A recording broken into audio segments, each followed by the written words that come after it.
A malária é uma doença parasitária transmitida por mosquitos que afeta o homem desde há milénios.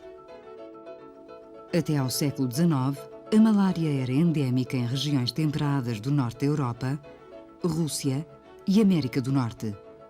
E a transmissão na Europa do Sul era intensa. Atualmente, a doença existe apenas em zonas tropicais e subtropicais, onde causa morbilidade e mortalidade significativas, atingindo diferentes graus de intensidade em 105 países. Nos últimos anos, a malária reemergiu em países onde tinha sido erradicada. Exemplo da República Democrática da Coreia, República da Coreia e Tazaquistão, e em países onde estava controlada, caso do Azerbaijão, Iraque e Turquia, em consequência da deterioração das medidas de controlo e de prevenção.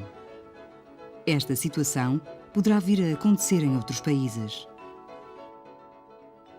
Pensa-se que 40% da população mundial vive em zonas de transmissão de malária. Os números, ou pelo menos as estimativas da Organização Mundial de Saúde em termos de número de casos declarados de malária por ano, andam à volta dos 300 milhões a 500 milhões de casos. No entanto, uma vez que a declaração destes casos muitas vezes falha por várias razões, estes números serão provavelmente, na realidade, 2 a 3 vezes superiores. Porquê é que estes números poderão não ser tão fiáveis? Porque, na grande maioria dos casos, nas áreas de transmissão de malária, esta doença é subdiagnosticada. Os adultos que já têm algumas crises de malária anteriores desenvolvem uma semi-imunidade que faz com que a doença em si não seja tão grave, que muitas vezes os obriga a procurar os serviços médicos. Portanto, muitos destes casos não são diagnosticados. Por outro lado, o facto de, em muitos destes países onde existe transmissão de malária, os próprios serviços de saúde terem algumas fragilidades em termos de diagnóstico, fazem também com que muitas doenças febris que possam ter como causa o parasita da malária não serem também corretamente diagnosticadas. Acaba por ser diagnosticados os indivíduos que têm casos muito graves de malária, as malárias cerebrais, as malárias multissistémicas, que exigem internamentos hospitalares e que, portanto, entrarão dentro do número total de casos desse país, e entrarão também dentro desse número os indivíduos normalmente expatriados, pessoas que vão ser diagnosticadas fora dos países em área endémica. Mesmo aí, e citando, por exemplo, Portugal, nós próprios temos consciência que o número de casos de malária em Portugal é subdiagnosticado. Em média, em Portugal, temos cerca de 80 a 100 casos de malária importada por ano e temos a nítida sensação que há realmente uma grande subnotificação. O facto de existirem 300 a 500 milhões de casos por ano estimados, mas na realidade estes casos serem muito superiores, fazem com que se possa encontrar uma imagem para este problema. E a imagem é a imagem de um hipopótamo dentro d'água. Quando o hipopótamo está dentro d'água, aquilo que se vê normalmente são as orelhas. E isso corresponderá, em termos de malária, ao número de casos realmente diagnosticados e declarados. Os restantes casos corresponderão, digamos, com uma parte intermédia junto à linha d'água, àqueles que são encontrados nos centros de saúde das áreas endémicas, centros de saúde e hospitais, e depois cerca de 80% dos casos serão claramente os casos que não são notificados.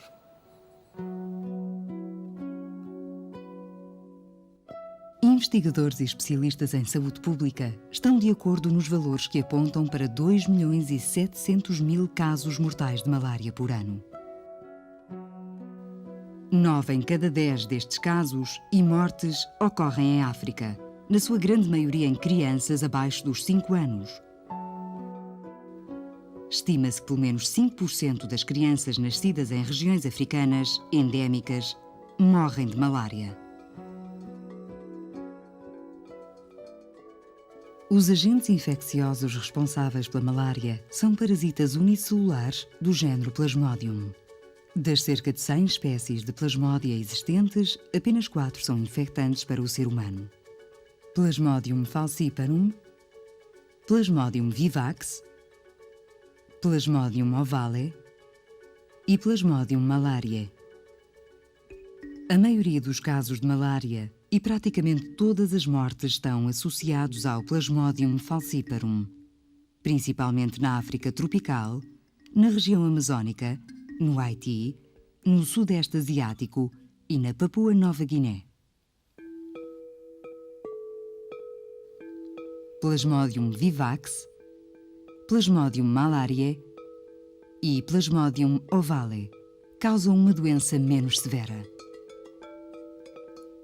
O papel do Plasmodium vivax, um parasita também mundialmente disseminado e capaz de ocasionar recaídas meses após a infecção inicial, é provavelmente maior do que aquele que lhe é tradicionalmente atribuído.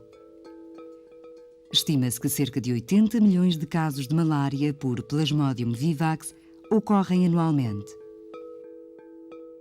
20% deles na África subsaariana e o restante distribuído pelo Médio Oriente, Ásia e Pacífico, e em menor proporção pela América Central e certas regiões da América do Sul. A distribuição de Plasmodium malariae é semelhante à do Plasmodium falciparum, sendo, no entanto, muito menos prevalente. A infecção por Plasmodium malariae está associada a complicações renais e é uma das mais importantes causas de síndrome nefrótico em África. O Plasmodium ovale encontra-se quase exclusivamente no continente africano e a doença causada por este agente é relativamente rara. A malária pode ser particularmente grave na gravidez.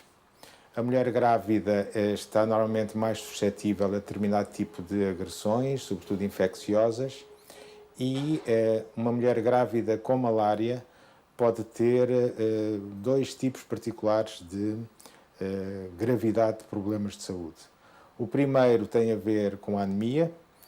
As mulheres grávidas normalmente estão mais sujeitas a terem anemia, naturalmente mais sujeitas a terem anemia, por déficit de algumas vitaminas, ácido fólico, ferro. E a mulher grávida com malária. Este tipo de anemia pode agravar-se e agravar-se de forma dramática, de tal maneira que pode ser necessário a utilização de transfusões sanguíneas para o equilibrar da parte hematológica da grávida. Claro que uma transfusão sanguínea em zonas onde o sangue possa eventualmente não estar totalmente testado para a maioria das infecções que podem ser transmitidas por essa via, poderá agravar a gravidez. Por outro lado, a malária durante a gravidez e o parasita da malária que está dentro da mulher grávida vai competir com ela em termos de nutrientes, sobretudo em relação ao açúcar, podendo provocar casos complicados de hipoglicemia. Os recém-nascidos estão protegidos contra a malária por dois principais motivos. Por um lado, têm os anticorpos que lhes são transmitidos através da placenta, os anticorpos da mãe, e por outro lado, porque a hemoglobina circulante nos recém-nascidos dá alguma proteção contra a entrada dos parasitas dentro dos eritrócitos. No entanto, ao fim de alguns meses, normalmente a partir dos 6 meses de idade, estas crianças perdem esta proteção. E são também, por isso, o principal grupo etário sujeito às malárias mais graves. E é por isso que mais de 1 milhão de crianças morre por ano em África com malária, porque não têm nenhuma proteção contra a infecção.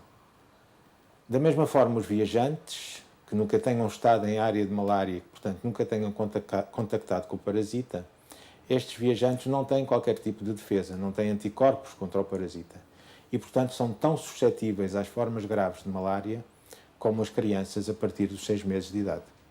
Claro que depende muito do risco que o viajante terá em termos das suas atividades a desenvolver em áreas endémicas, em termos da sua tipo de proteção que poderá ter contra a picada dos insetos. Obviamente, se nunca forem picados por nenhum mosquito infectado, não irão desenvolver malária. Mas a partir do momento em que o plasmódio entra na sua circulação, se não têm anticorpos, estão suscetíveis a ter malárias graves.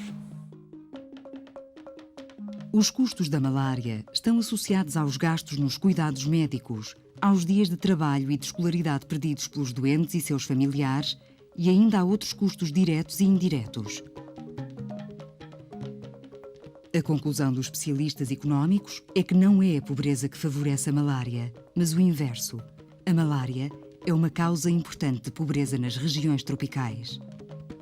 Em regiões onde a transmissão da malária foi eliminada, o crescimento económico aumentou consideravelmente quando comparado com um dos países vizinhos.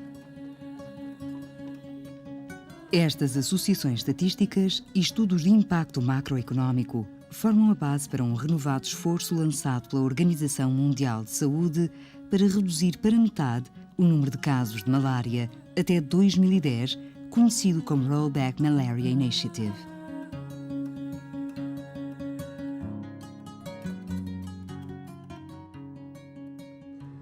A par do VIH-Sida, a malária continua a ser o principal flagelo a nível mundial em termos de doenças transmissíveis.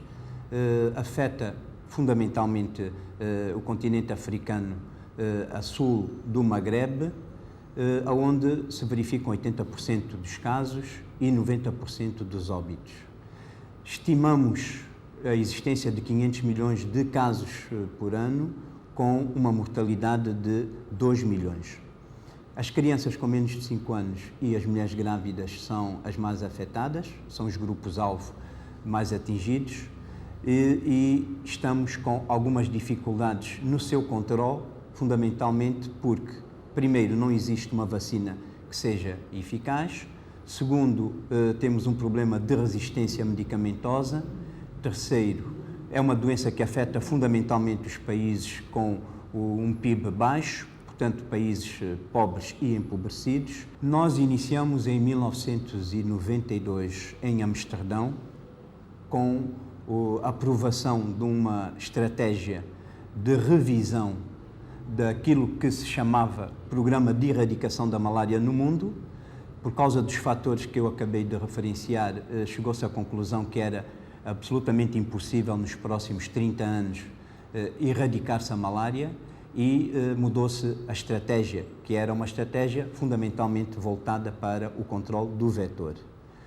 Aí nós aprovamos 4 componentes técnicas, uma baseada no diagnóstico e no tratamento precoce, a segunda baseada na prevenção, que incluía o controle vectorial, mas que fundamentalmente previa a utilização das redes mosquiteiras impregnadas com inseticida, uma terceira componente para a pesquisa operacional e uma quarta componente que dizia respeito ao diagnóstico, ao controle e à prevenção de epidemias, pois nós chegamos à conclusão que em África as zonas de risco epidémico conseguem matar em 3 meses aquilo que não acontece em zonas de transmissão estável de malária.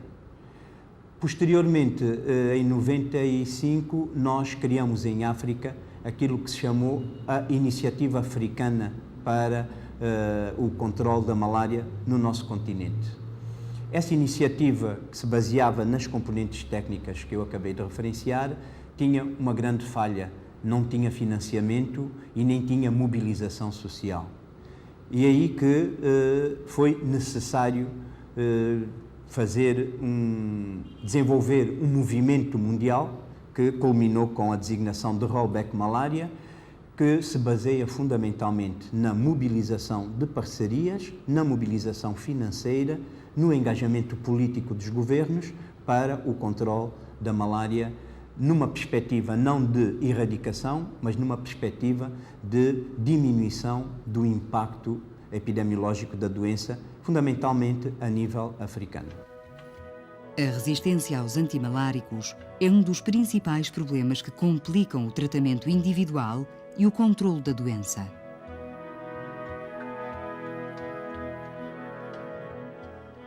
O fenómeno é complexo, envolvendo vários mecanismos genéticos, bioquímicos e metabólicos.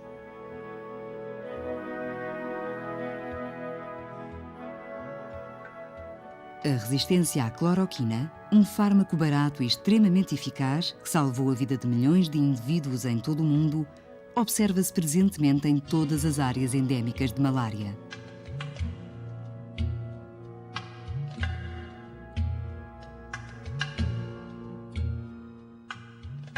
Em algumas áreas do Sudeste Asiático, nomeadamente na Tailândia, Laos e Camboja, a resistência do parasita aos antimaláricos é muito intensa e inclui praticamente todos os fármacos. Na América do Sul, em particular na Bacia Amazónica, existem níveis significativos de resistência aos antimaláricos.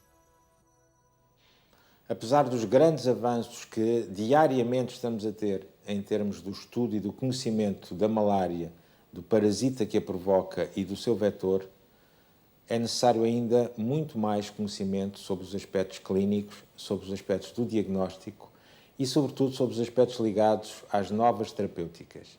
O tratamento da malária é um problema complicado para resolver ainda hoje, uma vez que a resistência dos parasitas aos vários antimaláricos tem sido uma das principais causas das deficiências do controle na malária em termos mundiais.